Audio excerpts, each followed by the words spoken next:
Olá a todos, sejam muito bem-vindos a mais um episódio do Curativa Podcast. Aqui você vai encontrar o conteúdo educativo em saúde, sempre aliando a base da evidência científica mais recente para oferecer conhecimento atualizado e de qualidade para você.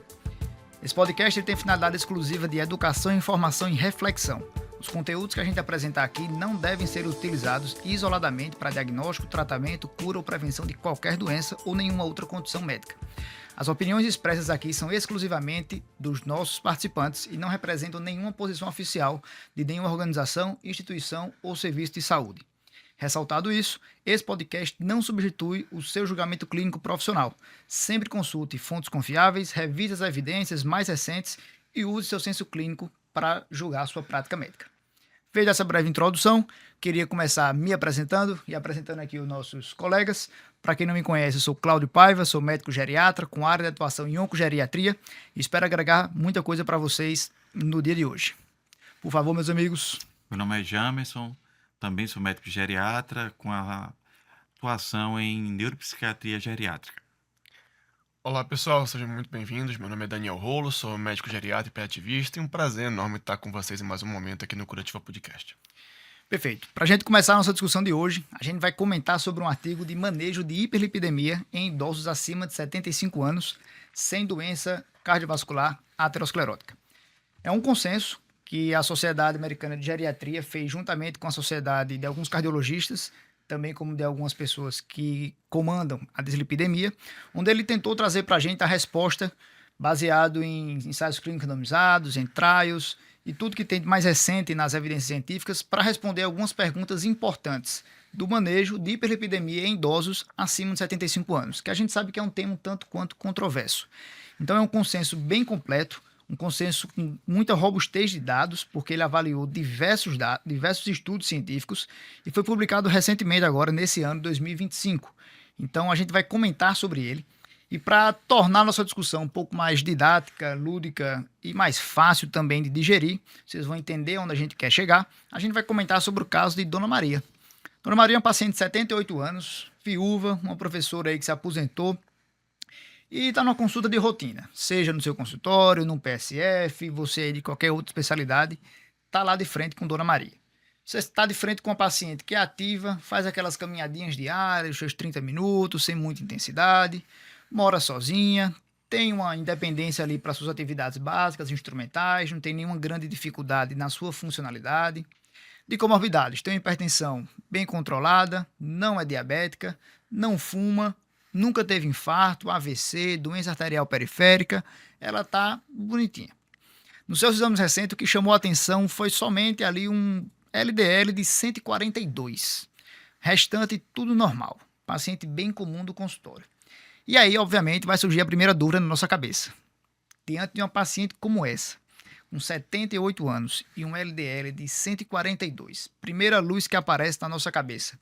Esse LDL elevado, ele tem relação com aparecimento de doença cardiovascular em pacientes idosos acima de 75 anos? O que é que vocês têm aí para comentar com a gente sobre isso?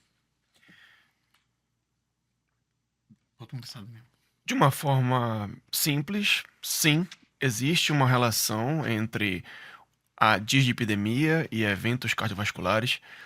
E, Cláudio, eu queria falar um pouco sobre esse artigo, um artigo interessante no sentido de que a gente precisa compreender o que estamos falando quando a gente fala de prevenção primária e prevenção secundária. Prevenção secundária, ninguém discute início e manutenção de estatina, de antiagregação plaquetária, a gente não discute isso tanto. A gente sabe que existe o benefício, está posto, o paciente que já infartou, o paciente que teve um evento cardiovascular importante, um acidente vascular encefálico, uma oclusão arterial de membros inferiores, por exemplo, a gente não discute esse tipo de terapia. Mas como é que fica naqueles outros pacientes onde a gente procura fazer uma prevenção primária, aquela prevenção que ocorre antes do primeiro evento cardiovascular, primeiro evento sério? E esse artigo ele vem com essa visão para esse paciente que em muitos estudos anteriores, muitas avaliações anteriores, não é um indivíduo que é contemplado nos estudos científicos.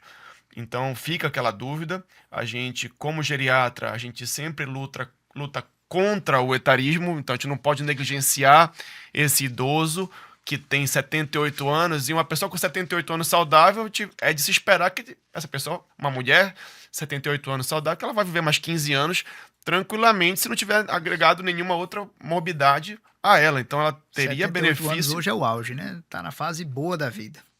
Teria benefício de tratamento, exatamente. Mas também a gente não pode ser, vamos dizer assim, a gente precisa ter muita atenção, porque aos 78 anos também eu posso encontrar o outro tipo de paciente, que é um paciente que já tem um prognóstico muito mais limitado, a gente vai falar isso mais para frente, e isso tem que ser pesado. Em que momento a gente prescreve, em que momento a gente desprescreve, em que momento a gente inicia, quando iniciar já talvez não seja interessante. Então, esse artigo aí traz um norte para essa indicação. E para responder a sua pergunta, tem uma relação? Tem uma baita de uma relação. E por incrível que pareça, quanto mais idoso, maior a relação.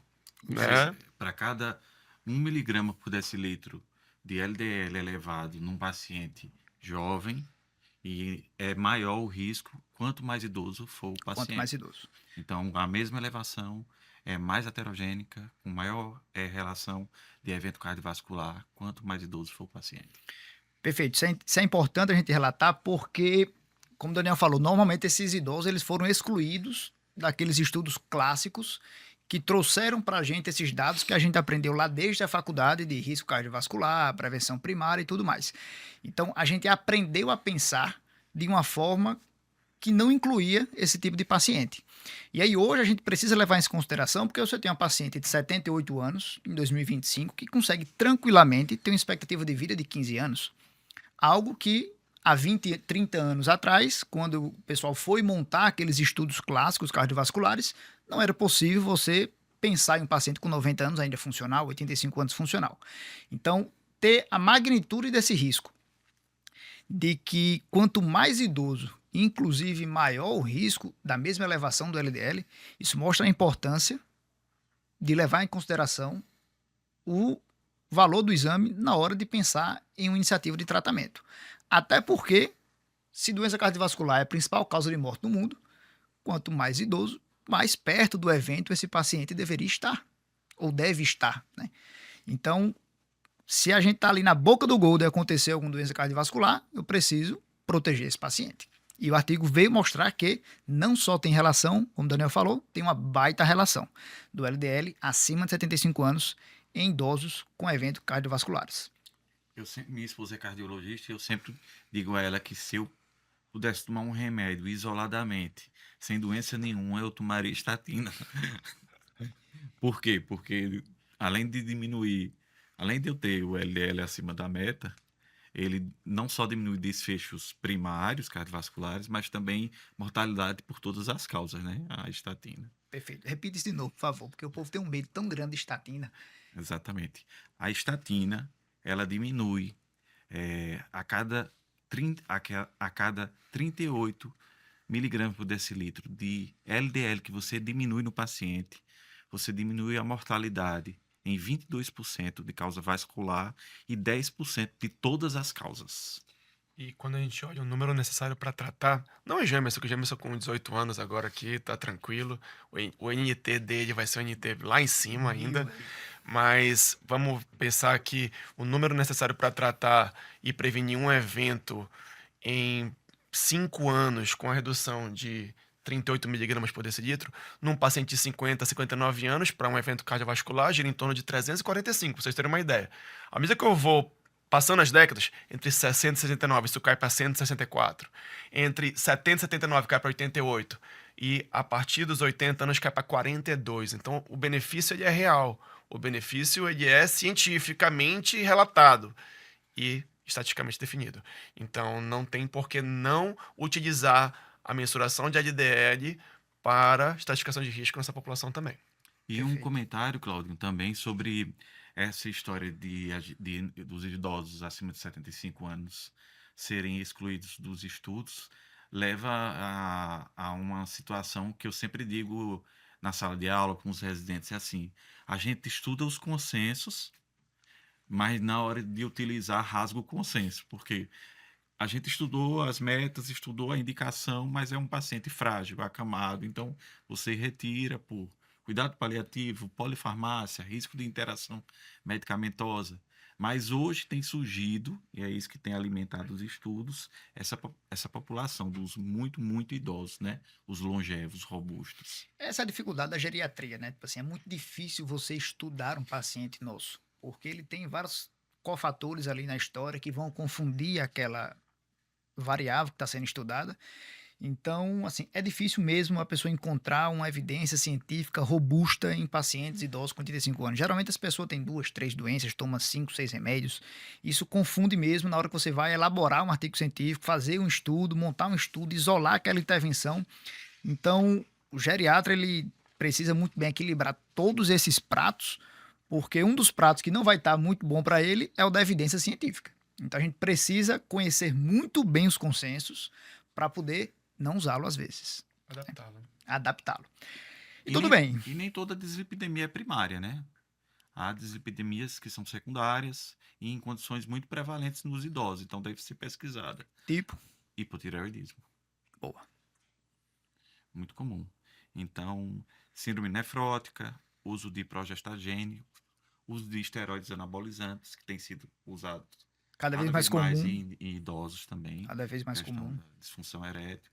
Então, todas essas são causas de dislipidemia. Então, às vezes, antes de começar a estatina, você procura uma causa secundária porque aquela elevação no LDL se deve a uma causa secundária e não a dislipidemia primária. Perfeito, mas a gente já passou para o segundo ponto. Vamos dar um passo atrás.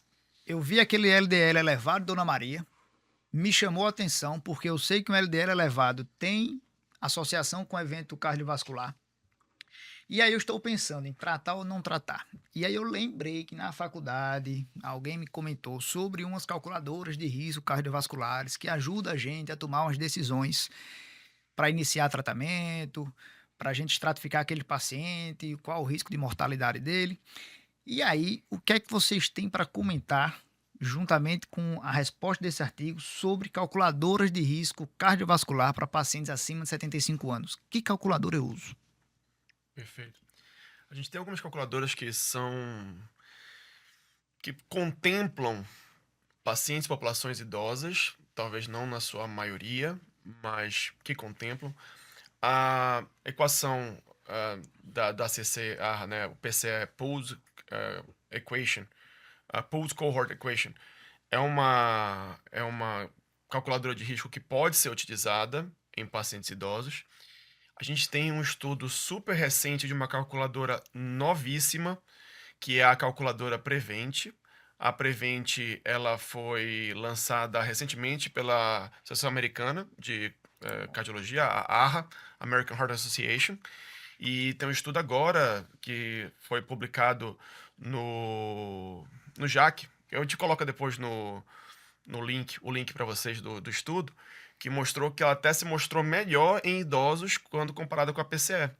Então, mostra uma taxa de eventos, que no estudo foi de 8% de evento cardiovascular, a Prevent estimou 9%, enquanto que a PCE estimou 23%. Houve uma superestimativa com a PCE, enquanto que a Prevent mostrou de 8%. É interessante esse estudo, mas é um estudo que é um estudo americano. É um estudo com dados americanos. O quão diferente é isso em relação à população brasileira? Absurdamente, em alguns níveis, em alguns sentidos, em outros nem tanto. Biologicamente, vamos dizer, nós somos seres humanos que nem eles, mas quando a gente trata da nossa alimentação, nosso Isso, estilo de perfil vida, socioeconômico perfil diferente. socioeconômico é completamente diferente. A gente precisa de estudos nacionais, que a gente pode falar um pouco aqui também. Perfeito. Só dando uma olhadinha aqui nessa calculadora Prevent, porque eu, como geriatra, assim, é difícil a gente se ater, né, fielmente àquele valor, então eu gosto muito de saber, ele leva em consideração o quê? Que é para fazer aquele julgamento rápido ali do Perfeito. paciente. Então, o sexo, a idade, que aí era uma coisa que eles pontuaram sobre o de Framingham, sobre esses outros, que eles pesa demais, né, o fator idade, por isso superestima. Sim. Colesterol, HDL, diabetes, cetabagismo, taxa de filtração glomerular, se tem uso de antihipertensivo, se faz uso de estatina e IMC. Então, assim, variáveis que a gente já usa. E a Prevent ela é interessante porque ela faz correção para hemoglobina glicada, microalbuminúria e Isso. perfil socioeconômico. Aqui no comecinho da calculadora tem todos esses fatores para você clicar para fazer essa correção. E ele até coloca de 30 a 79 anos. Então, bem validado aí para comecinho nossos grandes idosos. Mas Manda, Jamerson. se tiver a ideia e se for possível acessar a nossa, né, da Sociedade Brasileira de Cardiologia, já é um grande passo. Lembrando que a maioria dos médicos não vive nesse ambiente de acesso às melhores calculadoras. E aquele médico que está lá na ponta, na unidade básica de saúde, com criança, Isso. Então, se ele já utilizar a calculadora disponível no site da Sociedade Brasileira de Cardiologia, que classifica o paciente através de alguns desses dados em risco de desenvolver eventos coronarianos em 10 anos, baixo, intermediário, alto e muito alto, já é uma ferramenta muito útil para começar o tratamento. Realidade prática. Vocês usam essa calculadora no dia a dia do consultório? Uso. Eu uso também. Ela tem um papel muito interessante porque ela vai estratificar esse paciente. Paciente com risco acima de 20%, alto risco. Paciente entre 7,5% e 20%, risco intermediário entre 5% e 7,5% é o borderline, abaixo de 5% é o paciente baixo risco. Então, esse paciente entre 7,5% e 20%, muitas vezes, é o paciente que se beneficia de uma atenção mais, né, adequada, mais pormenorizada, individualizada. O paciente diabético, entre 5% a 7,5%, esse paciente muitas vezes se beneficia também de um tratamento. E muitas vezes a gente precisa de exames complementares para essa definição. Exames, por exemplo, como a angiotomo de coronária, que ajuda muito nessa estratificação. Perfeito. E além também de estratificar a meta, né, para esse paciente. Então, Exatamente. quando eu uso a calculadora, eu consigo ter uma meta muito mais segura. A gente sai muito daquele grossão de meta 120, se é diabético muito idoso, abaixo de 100, se já teve evento cardiovascular, abaixo de 70. Né? É muito grosseiro você fazer um manejo só por esses três pontos de corte. E aí, só comentando do score de cálcio também, que o artigo americano, o pessoal dos Estados Unidos adora o score de cálcio. A gente aqui adiciona alguns outros exames, mas o score de cálcio é o que vem ganhando força. Particularmente, eu não gosto de prescrever única e exclusivamente para calcular um risco cardiovascular naquele paciente, quando a gente está em dúvida. Até porque eu acho que nossos pacientes eles sempre vão ter outros fatores ali que vão pender a gente antes de pensar em colocar esse paciente num contraste dentro de uma tomografia para a gente medir e ter esse dado. Talvez para um cardiologista faça mais sentido. Eu acho que o principal benefício da angiotomo é naquele paciente que você vai excluir, né? O tratamento vai tranquilizar e falar assim, você não tem o risco, é Não tem nada, baixíssimo, isso. score de cálcio Não zero. quero fazer nada. Esse paciente score de cálcio zero, iniciar tratamento é inadmissível. Não faz sentido para esse paciente, porque Não tem o que prevenir. Não tem o que prevenir, exatamente. Ele tá saudável, vamos dizer assim. Então, diferentemente do paciente que tem um score de cálcio acima de 100. E aí é um ponto importante. Mais 50% dos idosos após 75 anos vai evoluir com score de cálcio acima de 100. Então, é uma população considerável que a gente precisa ter muito cuidado. O estudo aqui colocado, né, o guideline colocado, eles não tratam de Doppler de carótidas. Tá? Eles não tratam de Doppler de carótidas porque se entende que Doppler de carótidas ele sofre vários vieses, é um exame que operador dependente e que gera procedimentos em si de baixo valor, endarterectomias e tudo mais, e preocupações sobre diagnósticos relacionados à questão aterosclerótica. Então, os americanos hoje já não utilizam, não recomendam, e por conta de questões metodológicas da técnica. Perfeito. Então, resumindo, no Brasil, se você souber calcular o risco, o valor do LDL e a meta do LDL, já é suficiente para você iniciar o tratamento com a estatina indicada. Perfeito. E essas calculadoras são facilmente achadas na internet e você vai gastar ali 10 minutos no máximo para preencher isso e ter esse dado que vai ser muito relevante para a sua prática clínica no final daquela consulta. Uma coisa que eu não sei se vocês veem, que Paciente que tem de muito alto risco usando simvastatina, que é uma estatina sabidamente que mesmo em dose alta, a dose maior 40, não atinge nem a Uma ação alta moderada, potência. né? Então, porque aqui é fornecida no posto, etc. Mas existe o programa do governo agora que consegue oferecer outras estatinas e não é a mensagem que fica dobrar a dose de estatina num paciente de alto risco que vai fazer que ele diminua. Agora, sem estatina, sem simvastatina, ou só com a simvastatina de 40, simvastatina de 40, né? 40. Mas não é. Perfeito. Então, Dona Maria, escutando toda essa nossa conversa aqui, ela disse: doutor, tá bom, eu estou começando a ficar convencida aí de que talvez eu precise começar a estatina, mas ela vai te fazer outra pergunta lá no consultório. Vale a pena eu começar agora esse tratamento? Eu já estou com meus 78 anos. É, será que vale a pena eu prescrever esse remédio para mim? Isso vai prevenir alguma coisa na minha vida? Eu não estou tão bem. É só um exame aí que está alterado. O senhor quer mesmo prescrever um remédio para isso? As evidências mostram que sim, dona Maria. No. As evidências mostram que sim. Você com 78 anos, saudável do jeito que tá, como eu falei, não é de se surpreender que ela viva além dos 10 anos, né? Além dos 88, que ela viva 90, 93 anos, por exemplo. Então, é uma paciente que se beneficiaria de um tratamento que o benefício, o tempo esperado para o benefício gira em torno de 2 anos e meio.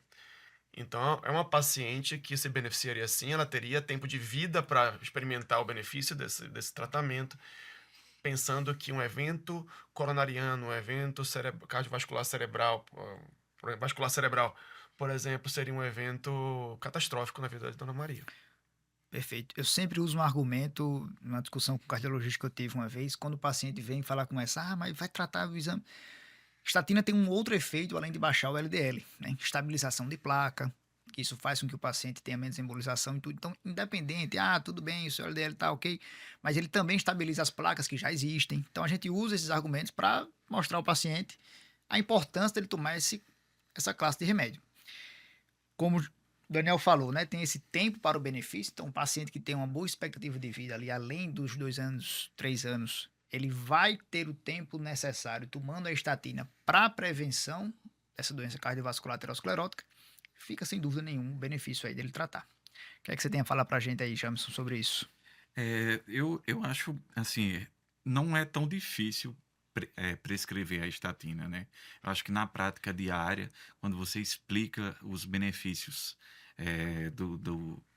principalmente do acidente vascular encefálico e do infarto, os pacientes aceitam com tranquilidade, assim como têm aceitado as glifosinas, a dapaglifosina. Quando você começa a falar, Os ele benefícios tem que o vem. apego lá dele às medicações antigas, a glibenclamida, mas quando você começa a falar dos benefícios dessas novas drogas, os doentes aderem, mesmo com baixa escolaridade.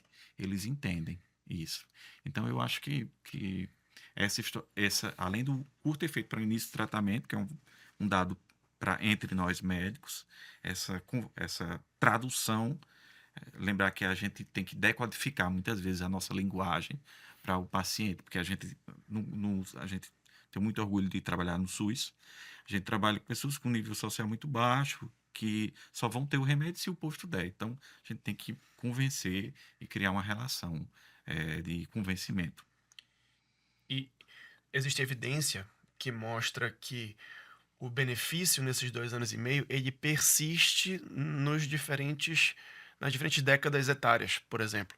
Então, 70, 74, 75, 79, 80, 84, acima de 85 anos, esse benefício ele se mantém nesses 2 anos e meio. Então, não é porque tem 78 anos que se beneficia menos. Não, se beneficia tanto quanto de 60 a 69. Tá certo? Então, se você inicia por de 60 a 69 e vê uma pessoa de 78 anos com um prognóstico razoável de 10, 15 anos, não tem por que não iniciar. Não tem uma razão baseada em evidência para você não iniciar esse tipo de tratamento. Perfeito. Mas deixa eu fazer uma pergunta a vocês. Como é que vocês prognosticam? Como assim? Como é que a gente deve prognosticar um paciente? De expectativa de vida, você quer dizer? É. Boa. A gente pulou esse ponto aí quando tava falando lá dos scores. Eu peguei muito costume da oncogeriatria de usar o Whey Prognosis. Então, Explica o que é o Whey Prognosis. Whey Prognosis é uma calculadora, vamos dizer assim, onde ele Grátis. grátis, acesso também na internet, validado também para a população brasileira, porque teve a contribuição de uma professora fenomenal, doutora Cláudia Suemoto, na construção dessa calculadora. E que quando a gente coloca os dados daquele paciente dentro do e-prognosis, ele vai te dar não só expectativa de vida desse paciente estimada, como risco de mortalidade em 5 em 10 anos, como também quando você aprende a mexer, vai ter um botãozinho lá atrás que ele vai te dar várias linhas do tempo, com uma coluna cortando e mostrando que intervenções aquele paciente se beneficiaria ou não por aquela expectativa de vida. Então, digamos que eu calculei para a dona Maria aqui 15 anos. E aí, quando eu coloco no e-prognosis, vai ter lá taxa de risco de mortalidade em 10 anos, tantos por cento. Em 5 anos, tanto por cento. Vai ter lá uma pontuaçãozinha e vai ter, numa outra página, essas intervenções. Por exemplo, uso de estatina tem, uso de bisfosfonato, então vou começar ou não alendronato, um atozolendrônico. Eu preciso também saber julgar o tempo para ter o benefício. Exames de rastreio, se eu vou fazer colonoscopia, se eu vou fazer mamografia, se eu vou fazer outra densitometria naquele paciente. Então, eu peguei o costume, porque a gente aprendeu no Fellow de Oncogeriatria a utilizar prognoses com quase todo paciente. Então, quando eu tenho dúvida, eu corro para ela. Vocês têm alguma outra? Eu uso a Prognosis porque, além de ser gratuito, ele é uma ferramenta que você pode adequar a várias situações diferentes de saúde. Desde o paciente que tem um prognóstico bom ambulatorial, por exemplo, que você acompanha no índice de Suemoto para 10 anos, essa avaliação, mas também eu tenho para pacientes hospitalizados, tenho para pacientes em cuidados paliativos fase final de vida, eu tenho pacientes em várias situações diferentes, prognósticas, onde eu adequo esse acompanhamento ao paciente, e isso me dá uma estimativa acurada, uma estimativa baseada em evidência, que eu posso mostrar para o paciente, até certo ponto, se ele me pergunta isso, e falar assim, olha, a chance de você viver bem aqui é essa, você tem uma chance real de uma qualidade de vida boa por um bom tempo, a gente precisa cuidar de você, você precisa se cuidar. Esse cigarro, esquece, faça atividade física, porque você não pensa nisso? As suas estimativas são boas, mas você precisa fazer esse trabalho nesse sentido e envolve, eventualmente, em alguns momentos, o uso da estatina. Perfeito. Lembrando que é E/Prognosis, basta ir pro Google que acha facilmente. Isso. Eu te deixo no link também do episódio. É uma ferramenta fantástica. A gente teve uma aula lá com o Dr. Lee, que fez o índice de Lee. E, assim, ele mesmo trouxe algumas ressalvas, mas, cara, eu acho que é o que a gente tem de melhor aí, no sentido de trazer o máximo de informações juntos no mundo da geriatria para os perfis de pacientes variáveis, para fazer exatamente esse prognóstico de expectativa de vida de um paciente, o quanto eu vou intervir nele. E aí, Dona Maria, escutando tudo isso, ela tá quase mais convencida de que vai começar a estatina. Só que ela escutou de uma vizinha um vídeo, diga lá. Só uma coisa antes, a gente precisa conversar o que é estatina de alta dosagem, de dosagem moderada e de baixa dosagem. Acho que a gente precisa definir isso muito bem para ficar bem claro, né? Nos dê esse favor, então. Então, alta dosagem, pessoal, é aquela prescrição de estatina que eu entro com o objetivo de uma redução do LDL de em torno de 50%. Alta potência. De alta potência. Isso. Né? Tem razão. E quem são as de alta potência? Atorvastatina e rosuvastatina. Acabou. Ponto. 40 a 80 de atorva e 20 a 40 de rosuva. Perfeito. Tá? Isso é alta potência. Potência moderada, eu tenho uma estimativa, eu espero que reduza o LDL entre 30% a 49%. Então, isso eu vou prescrever para pacientes que não têm um risco tão elevado, vamos dizer, um risco intermediário, entre 7,5% a 20%, num paciente que talvez seja um pouco mais frágil, um paciente já pensa que talvez não tolere essa dose mais alta da estatina, ou que já não tolerou, fez algum efeito colateral, e aí a gente reduziu a dose, tolerou melhor, isso também pode acontecer.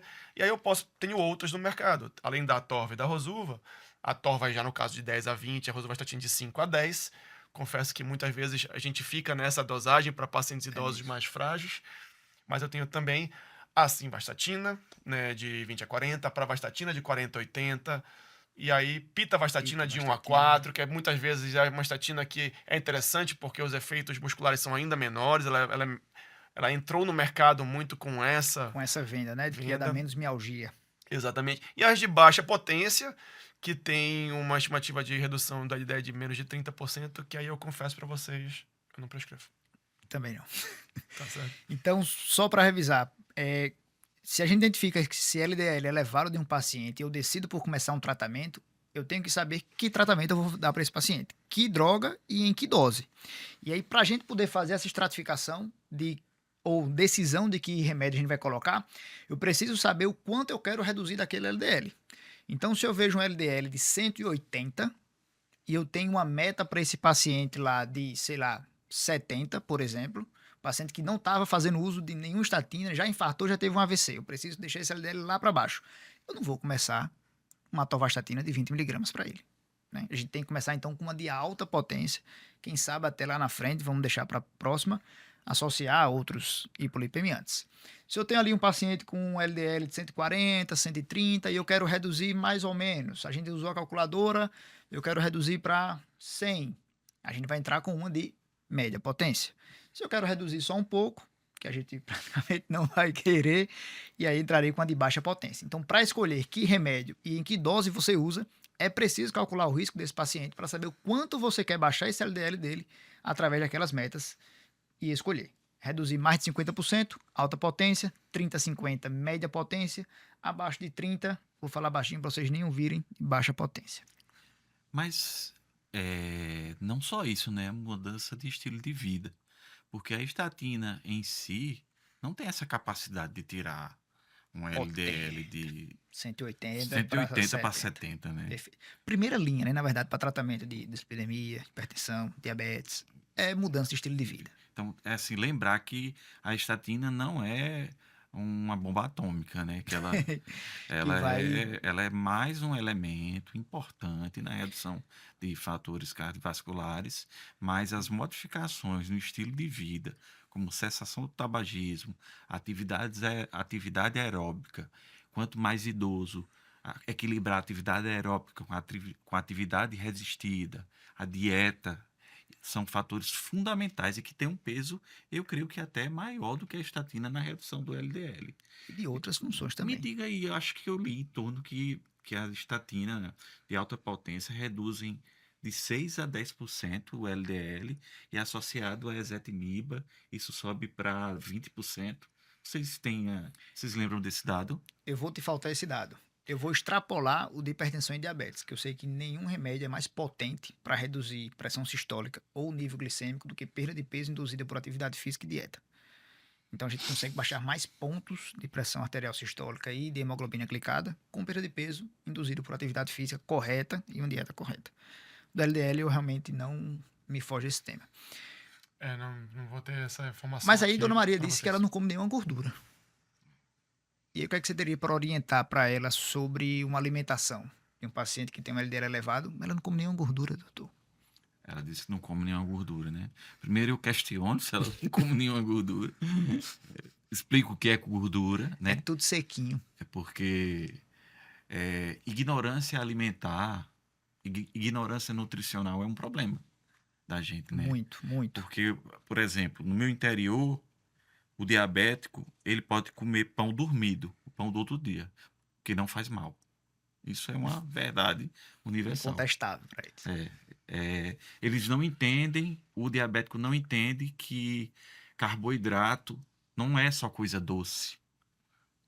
Então, tem que primeiro haver uma educação nutricional, ao contrário da ênfase nos alimentos, de enxergar os alimentos não mais como comida, mas como proteína. Por exemplo, hoje você almoçou o quê? O cara dizia, comi 2 pedaços de carne, um feijão e arroz. Não, comi 2 proteínas e 2 E dos carboidratos. carboidratos. Começar a enxergar como nutrientes.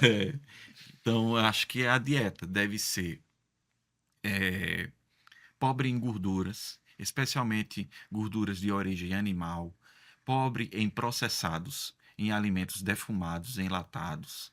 Deve ser rica em vegetais, folhas, grãos, carne, se possível, branca, e carne vermelha 2 vezes por semana, de preferência magra. Laticínios, de preferência queijos brancos, não queijos amarelos. E processados de uma maneira geral, diminuída. Há uma comparação muito grande e hoje em dia já se existe estudos que mostram que a dieta do Mediterrâneo não é aquela super dieta que se imaginava, né? Existem outras combinações de dieta que têm um efeito tão significativo quanto, mas são aquelas informações que já são difundidas e que todo mundo sabe, no fim que das estão contas. tentando reverter. Infelizmente, o que a gente vê hoje de terrorismo nutricional e de desinformação nutricional também não é brincadeira. Por exemplo, Mediterrâneo. Eu tenho estudado muito sobre dietas ultimamente e eu vi uma revisão da Cochrane, onde ele pegou e realmente viram que o benefício não era essas coisas todas da dieta do Mediterrâneo. Mas ainda assim é uma dieta que, se o paciente está pedindo alguma coisa para seguir, eu digo siga ela, porque o benefício parece que vai mostrar para alguma coisa. Né? Mas é aquela filosofia, nenhuma novidade nova. É você ter um pouco mais de gorduras insaturadas, cruas, o azeite cru, abacate, oleaginosas moderado, tentar evitar ao máximo possível as gorduras saturadas de carne vermelha, manteiga, margarina, trans, assim, não ter, né, de preferência. E lembrar que o LDL elevado não vai vir somente do consumo de gorduras, né? Muito pelo contrário, é na verdade o excesso de carboidratos na sua alimentação cronicamente que vai levar ao metabolismo aumentado desses lipídios. O artigo da dieta mediterrânea no New England, ela foi patrocinada pela indústria do azeite na Europa, né? Então, a gente fica sempre atento quando a indústria faz parte dos nossos estudos, na parte medicamentosa, farmacológica e tudo, mas não dá para negar que a indústria do azeite patrocinou aquele estudo. Tem um viés aí enfim. Se a gente puder indicar do Mediterrâneo sem um azeite dessa marca, aí eu diria que... Como os estudos daquela dose de álcool segura, não sei o quê. Hoje em dia, a cardiologia diz que não existe dose segura de álcool mais. A OMS coloca. Já tem também um certo... Nem o vinho, com todo aquele glamour. Resveratrol, esqueçam. Você toma vinho porque você gosta e... Assumir o risco. Assume o risco, mas tem o risco. É cancerígeno. Sabemos disso, ponto. Próxima página. End of discussion. Então, voltando para Dona Maria, ela ouvindo toda essa discussão, ela está quase convencida de que ela vai tomar essa estatina. Só que ela ouviu de uma vizinha, bendita vizinha, que quando começou a tomar estatina, começou a ter umas dores na perna esquisita. A filha dela mostrou um vídeo no TikTok dizendo que estatina dá demência, ela vai ficar com Alzheimer se tomar estatina. E aí você lembrou que, eita, é verdade, estatina não é essa droga tão maravilhosa. Já ouvi sobre alguns efeitos colaterais dela. O que é que esse artigo trouxe pra gente sobre os efeitos colaterais da estatina, Daniel? A gente precisa ter cuidado com alguns efeitos colaterais, mas outros, realmente, muitas vezes é mais a mídia que está trabalhando. Em relação aos efeitos musculares da estatina, a gente percebe que vai ter lá em bula, a gente vai encontrar isso em bula, mas é um número muito pequeno de pacientes que realmente evoluem com esses efeitos musculares por conta da estatina. O que geralmente acontece, e vários estudos mostram isso, é o efeito nocebo. O que seria o efeito nocebo? Eu tenho 2 grupos. Um grupo que faz uso da estatina e outro grupo que faz uso do placebo. Só que esse grupo que faz o placebo, ele está cegado, ele não sabe que está usando placebo. Quando a gente vão ver os resultados, a quantidade de pessoas com dor muscular é igual nos 2 grupos, muito porque o grupo placebo acredita que está usando estatina. E aí ele começa a apresentar dor muscular.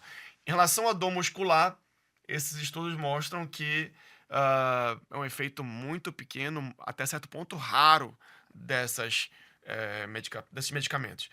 E eu posso ter a dor muscular, que já é raro, para ter a miopatia, que vai levar à elevação de enzimas musculares. Isso é ainda mais raro. Tanto que hoje, por exemplo, não existe mais aquela indicação do acompanhamento regular com exames, como tipo CPK, por exemplo, aquela 3, 4 meses para paciente para ver se sobe, se não sobe. Hoje em dia a gente não faz mais isso. A gente faz essa indicação laboratorial muito mais relacionada à presença ou não de sintomas. Tem sintoma, a gente investiga. Não tem sintomas, a gente não Deixa tem por que quieto. ficar solicitando essas enzimas o tempo todo. Jamerson, já viu no consultório? Já. E Já, algia por estatina, e aí? já troquei 2 vezes. Pra pitavastatina. Pra pita. Tive que trocar. Tentei outras estatinas. Tentei outra de alta potência. Não tinha. Aí teve que trocar pra pitavastatina. E foi aquela clássica, assim, na panturrilha e tudo? Foi, a dor bem clássica. Assim, uma paciente, um bom insight, um relato bem verdadeiro.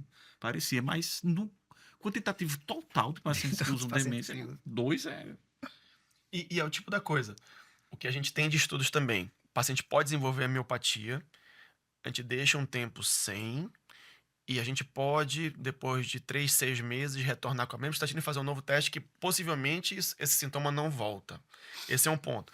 Outro ponto, checar que existem medicamentos que são muito comuns usados em conjunto, que também aumentam o potencial miopático da estatina. Um deles é que é bloqueador do canal de cálcio. Anlodipino, por Anlodipino, exemplo, quando famoso. utilizado junto com estatina, a gente tem que ter esse cuidado, porque pode potencializar. E aí, eu tenho um caso, na minha vida, um caso do uso de estatina, atorvastatina com anlodipino, por exemplo, que eu Uma tive associação super comum, né, no dia a dia. super comum. Hipertensão e dislipidemia. Para a dona Maria, por exemplo. É o que tem. Aí. Faltou aqui a gente trazer o tratamento dela, Da antihipertensivo. hipertensão, né?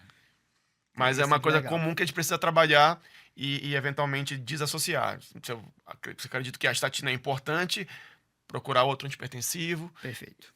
e aí a gente trabalha essas questões. E lembrar, preste atenção, você aqui, estatina não dá demência, tá? Os estudos mostram que, inclusive, pelo contrário, ele pode ser até protetor, porque ele vai proteger o LDL e outros fatores cardiovasculares, como o Jamerson comentou aqui no começo. No estudo do Lancet, no reporte que eles produzem anualmente, agora em 2024 eles colocaram, dislipidemia está relacionado a 7% dos fatores modificáveis para a evolução para o transtorno cognitivo, tipo demência de Alzheimer. Então, eu tenho 45% de fatores que se eu evito a evolução para demência de Alzheimer. De epidemia é 7%. Dos fatores era o que mais estava relacionado. Não tenho nada maior do que 7% nessa lista do Lancet. Então, por mais que alguns estudos antigos mostraram isso, os estudos mais novos não contemplam essa realidade. Existem problemas metodológicos naqueles estudos mais antigos, que são sérios e que realmente atrapalharam muita gente, porque muita gente acreditou nisso. E aí a gente precisa colocar os pingos nos is. Estatina previne dislipidemia. Estatina ajuda na dislipidemia. Dislipidemia como risco cognitivo? Sim. Isso pode no futuro realmente Meu pai evitar. sempre conta uma história de qual a diferença de um matemático para um estatístico. Matemático, você pergunta quanto é 2 mais 2, ele diz que é 4. O estatístico, quando você pergunta quanto é 2 mais 2, quer que dê quanto? Porque ele consegue, com os números, dizer o que ele quiser. Então, a partir de um erro metodológico no estudo, você consegue encontrar alguma brechinha ali. Arte de torturar os dados. Isso. Mas eu sempre digo aos meus pacientes que medicina é estatística, mas não é matemática. Pronto. Porque a gente lida muito. Medicina é ciência. Eita, essa é uma discussão que eu gosto. A gente vai precisar de uns 3. É arte, é ciência, Não é, é ciência e técnica. não é arte. Essa é a minha visão. Não é Perfeito. ciência e não é arte. É uma prática. Fica aí na curiosidade de vocês. Mas depois a gente faz vocês um podcast respondam. sobre isso. Medicina é ciência, é arte, é prática, é técnica. É interessante essa visão aí que o Daniel tem para trazer pra gente. Mas uma coisa que a gente precisa falar, beleza, tá relacionado a eventos musculares raros, não tá relacionado à questão cognitiva, mas tem uma coisa que os estudos mostram consistentemente que eleva, que é o risco de diabetes, né? É uma coisa que a gente precisa atentar. Essa elevação do risco de diabetes, ela está atrelada a pacientes que já têm outros fatores de risco para diabetes, não é para qualquer paciente que toma estatina, tá certo? E os estudos mostram que o ato de eu iniciar a estatina, mesmo nesse paciente que evolui para diabetes, é melhor do que eu não iniciar a estatina para o paciente não virar diabético.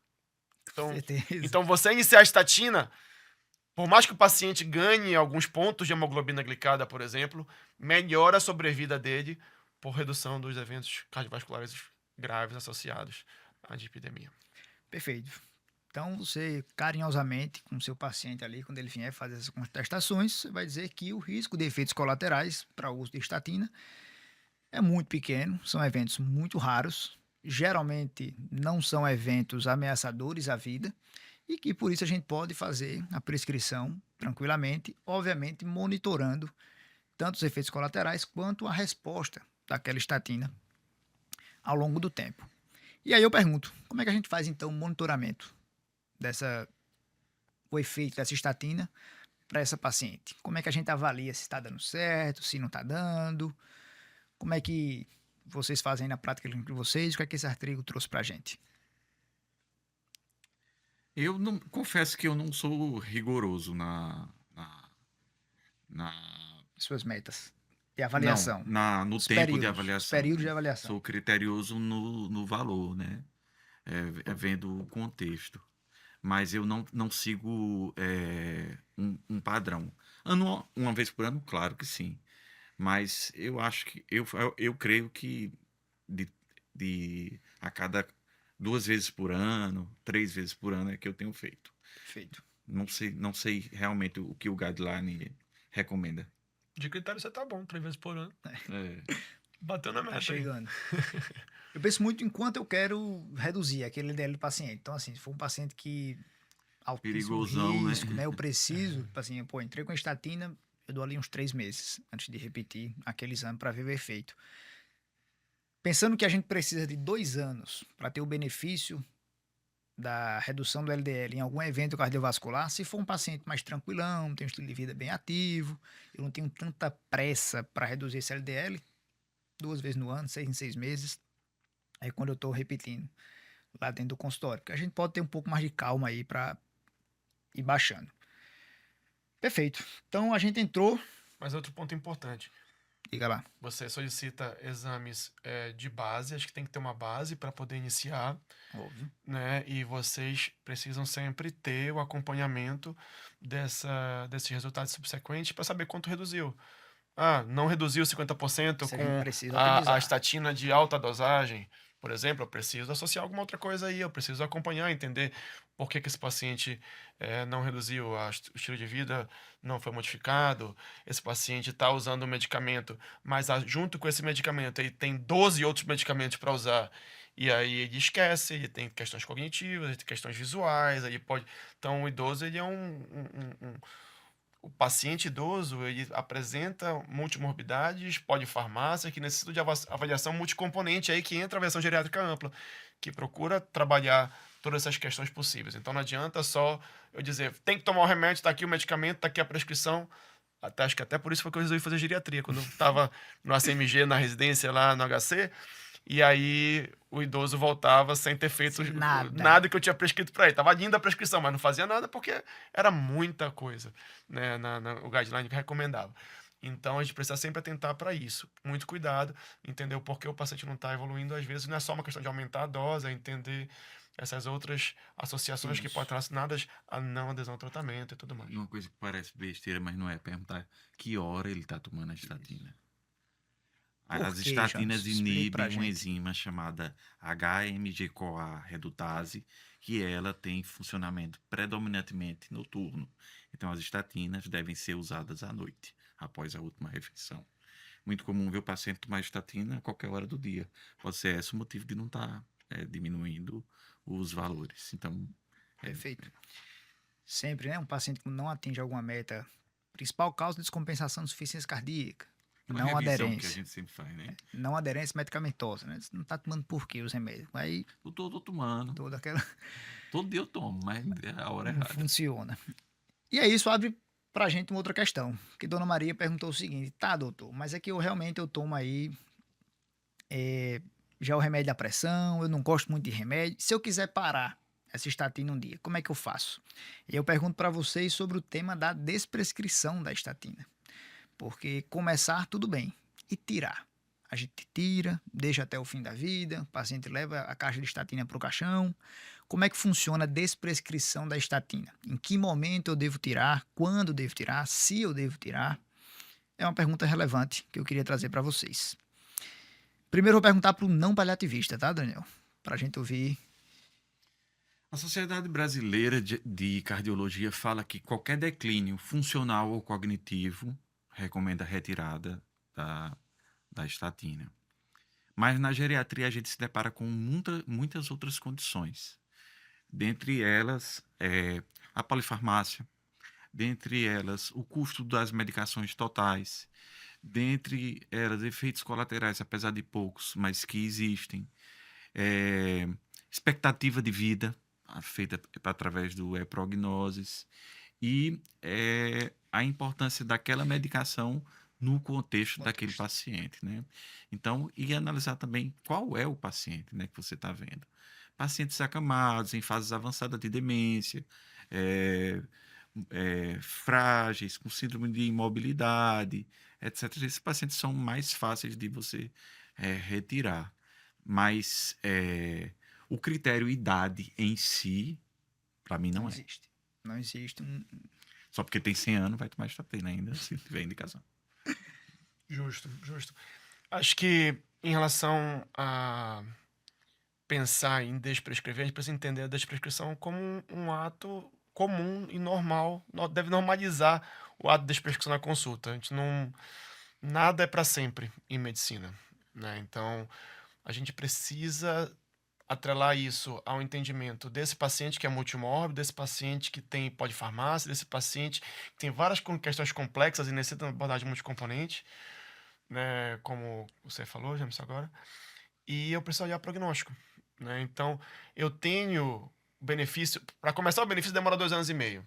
E uma vez que eu estou em uso do medicamento, os estudos mostram que se o paciente tem um prognóstico estimado menor que 1 ano, por exemplo, quando eu vou fazer lá o índice de Suemoto, não o índice de Suemoto que é para 10 anos, mas o de Walter, que é para 1 ano, por exemplo, ou o PPS, que também tem NUI Prognosis, e eu consigo avaliar, poxa, é um prognóstico de semanas, é um prognóstico de poucos meses, é um prognóstico que esse paciente não se beneficia, está recomendada aí a suspensão da estatina. E é interessante, porque o paciente que faz uso desse medicamento por mais de 2 anos e meio é um benefício que se mantém apesar da suspensão. Não é porque eu suspendi que o efeito acabou ali naquele momento, cortou, quebrou, tá, não tem mais nada, não. O benefício é de persiste. Então, é muito feio ter paciente que falece com estatina em uso, né? Quando ele acidente de carro, moto, tudo bem, eu entendo. Mas um paciente que tem um quadro oncológico de evolução longa, por exemplo, um paciente com uma demência avançada que já está num estado de fragilidade, uma síndrome de mobilidade, por exemplo, e está lá a estatina, Disfágico. para não ter AVC. Mas peraí, calma. O que é que eu quero prevenir aqui? O que é que eu estou causando? Porque tem outras questões aí envolvidas. Então, a chance de não ter benefício com esse tipo de tratamento é muito grande e de ter o malefício é o que fica. Por mais que seja raro o malefício, mas é o que tem de risco. Então, ele só vai ter o malefício, ele não vai ter o benefício. Então, merece a desprescrição nessas situações, quando a gente olha essa evolução em fragilidade, essa evolução prognóstica do nosso paciente e, eventualmente, também pensando nos efeitos colaterais que a gente falou aqui agora. O paciente que evolui com miopatia, o paciente que evolui que, apesar de raro, pode acontecer. Pode acontecer. Né? Esse paciente eu E, preciso reavaliar como o João a diz, às suspensão. vezes o paciente é disfágico e estão lá colocando comprimidos para esse paciente tomar. Tem uma beleza na desprescrição, né? Acho que todo mundo já viu aquele paciente que, quando a gente tira a mão, ele melhora. O médico é a doença dele, né? A doença é o médico e os remédios que estão dando. E aí ele tem um ganho de qualidade de vida, de conforto, assim, que você... Custo. Até o médico... né? Agora conseguir chegar naquele Tira um ponto que a dinheiro gente que estava queria. colocando uma medicação que não estava fazendo efeito nenhum e investe numa fisioterapia, em uma reabilitação cognitiva. Isso. Uma coisa que eu queria falar aqui, porque assim é um papo de geriatra aqui, mas o objetivo da gente é que isso vá além dos muros da geriatria. E vocês estão percebendo que a geriatria é muito instrumentalizada, assim, a gente usa muitos instrumentos para tudo, para cognição, e isso é bom. Por quê? Porque isso permite uma avaliação examinador muito grande. Por exemplo, um paciente que tem um minimento de 26 e uma escolaridade na China, eu já sei mais ou menos como ele é do que um paciente lá na China com minimento de 12. Então, são coisas que você consegue reproduzir, Objetivar. objetivar. Porque a nossa especialidade é muito subjetiva. É muito subjetiva quando a gente entra naqueles critérios de fragilidade, velocidade de marcha, é que fica mais incompreensível para as É. pessoas por que isso, né? Mas sempre aqui no nosso bate-papo nós vamos falar de um instrumento de rastreio, uma escala, e a gente vai sempre tentar explicar essa escala, eu acho bom, né? É importante deixar para quem não o- conhece, para o quem não é link, da né? clínica, quem não é da prática, né? Perfeito. E essas questões, elas entram lá atrás, quando a gente pensa na estratificação desse paciente. Então, tudo bem, digamos que a gente colocou ele na calculadora lá da Prevent, deu um altíssimo risco, mas é um paciente com a demência avançada, ou que teve uma sequela de AVC, está acamado, tem expectativa de vida menor do que o humano. Não é porque ele teve um risco cardiovascular muito alto que ele vai merecer estatina, se ele não vai ter o tempo para benefício. Então, fragilidade, o estado funcional daquele paciente, questões cognitivas, a fisiologia, né, do envelhecimento dele, como ele vem envelhecendo nos últimos anos, para saber qual é os próximos passos que vai acontecer na vida dele, tudo isso entra no balaio ali para a gente fazer a decisão de começar ou não a estatina. E se começou, de quando tirar essa medicação. Se aproximando para o final da consulta, Dona Maria lembrou, disse, doutor, mas aqui eu ainda tenho só mais uma dúvida. É porque a minha vizinha, ela não toma estatina para o colesterol. Ela toma outro remédio, não sei o que, MIB. Tem outro remédio para baixar colesterol, doutor? Ou só estatina mesmo?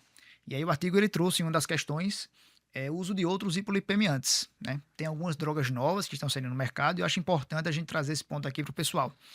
O que é que a gente tem para falar aí sobre ezetimiba, os inibidores de PCSK9 e outros hipolipemiantes que estão ganhando força aí no mercado? Bem, o ezetimiba é uma medicação extremamente interessante, surgiu recentemente no arsenal terapêutico da dislipidemia, mas é uma medicação ainda muito nova. Então, entre estatina e ezetimiba, estatina é que eu tenho evidência, estatina é que eu tenho robustez de dados para prescrever. Então, preferência é sempre pela estatina, nas doses que foram faladas, com o objetivo de alta dosagem, dosagem moderada, é a estatina que a gente vai pensar. Quando o paciente não pode receber a estatina, é quando eu vou pensar nesses outros medicamentos. E aí o ezetimiba entra com uma possibilidade bem interessante, que estudos têm mostrado que realmente tem benefícios, reduz risco cardiovascular, reduz mortalidade associada. Então, é um medicamento que vale a pena para pacientes selecionados que não toleraram a estatina. Ou então, aquele paciente que eu prescrevi a estatina não chegou na redução que eu gostaria, e aí eu posso associar o Já segundo tá numa alta medicamento. potência, né? Porque se tiverem moderado, você vai aumentar a potência e aí cai. E esses novos, os inibidores, Eu escuto os cardiologistas conversando muito sobre essas drogas, os inibidores da PCSK9, com a mesma empolgação da dapagliflozina. É um anticorpo monoclonal, né? Deve ser de difícil administração, né? Porque todos esses são venosos, deve ser caro.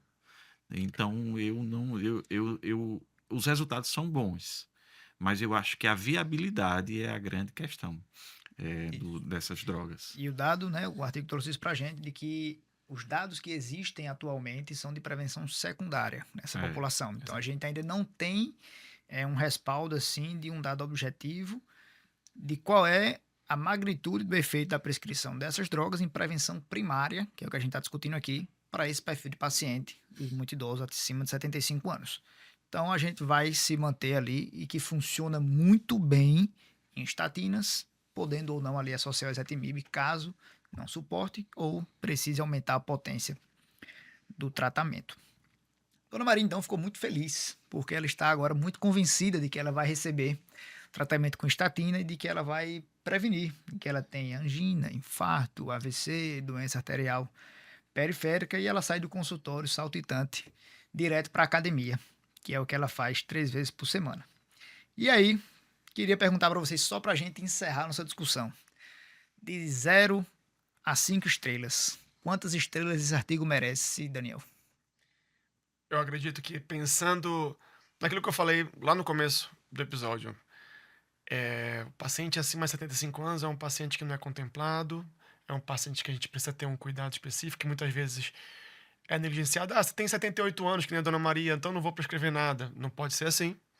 E também não pode ser o oposto. Tem 78 anos, está com risco elevado, então vamos receitar aqui a atorvastatina, 80 miligramas, para esse senhor que está acamado com uma demência avançada após o quinto, demência vascular avançada após o quinto AVC. E aí a gente para assim, poxa, calma, vamos reavaliar isso tudo, que o paciente, né, talvez não se beneficie. Então, a gente precisa estratificar isso. Acho que o estudo traz essa base, esse embasamento científico para a prescrição. A gente está evoluindo nesse sentido, coisa que não existia antes, dados para essa população. A gente, né, começa a ver, e o estudo e o artigo, ele compila esses dados todos para a gente. É uma coisa até que a gente vinha falando, tem muita coisa saindo, é muita coisa no artigo, até para a gente poder passar para vocês e resumir para vocês aqui nesse momento. Episódio demorado hoje. Exatamente. Então, eu considero um artigo super importante. Eu dou para ele 4. Perfeito. Jamson, nota e considerações finais aí. Daria nota 4 por enfatizar esse grupo de pacientes acima de 75 anos e esclarecer já no abstract dele, ele deixa bem claro que deve ser usado. Agora, mudar minha prática clínica não mudou. Assim, essa é uma nota que a gente deve considerar. Por isso eu tirei um ponto, e tirei um ponto também porque ele é exaustivo em tanto artigo que ele coloca, que acaba que você entende, mas tem que voltar várias vezes para dar uma olhada. Se perde na leitura, né? Porque é muito dado que ele vai soltando, artigo tal, tem tal achado, tal. É muito diferente, por exemplo, a revista que eu mais gosto é o New England. Ela é muito, claro, a publicação do New England, né? A revisão editorial é muito boa. Então, eu acho que poderia ter sido escrito melhor. Mas você não se preocupe. O que precisava, o que tem no artigo, nós falamos aqui, do mais importante. Perfeito. Eu também daria aí nota 3,5. Só não vou dar o 4 porque acho que ele não trouxe um dado que mudasse nossa prática clínica. A gente já faz isso. Mas talvez ele mude a prática clínica de alguém que está assistindo. Porque a importância desse artigo foi mostrar a relevância de tratar dislipidemia em grandes idosos. Então, a gente não negligenciar um LDL elevado, um perfil lipídico alterado em grandes idosos. Viu lá 78 anos, 80 anos, com boa expectativa de vida, um idoso funcional, cognitivamente ativo, que tem capacidade de viver ali mais de 3, 5, 10 anos, a gente não pode deixar esse paciente sair do nosso consultório, se ele merecer, com uma prescrição de estatina para prevenir eventos cardiovasculares, principal causa de morte no mundo. Também consegue prevenir demências, por um efeito secundário, que uma das terceiras causas de morte para o nosso tipo de pacientes, também consegue prevenir vários outros pormenores que vai acontecer com esse paciente. Então, esse artigo ele vai ganhar ali o meio, 3,5, porque ele traz essa relevância de não negligenciar a prescrição de estatinas para tratamento de dislipidemia em grandes idosos. Era isso que nós tínhamos para trazer no episódio de hoje. Espero que vocês tenham gostado, espero que faça sentido para vocês. Continuaremos aqui trazendo para vocês as evidências científicas mais relevantes nos temas mais importantes da prática clínica. Um abraço, tchau, tchau.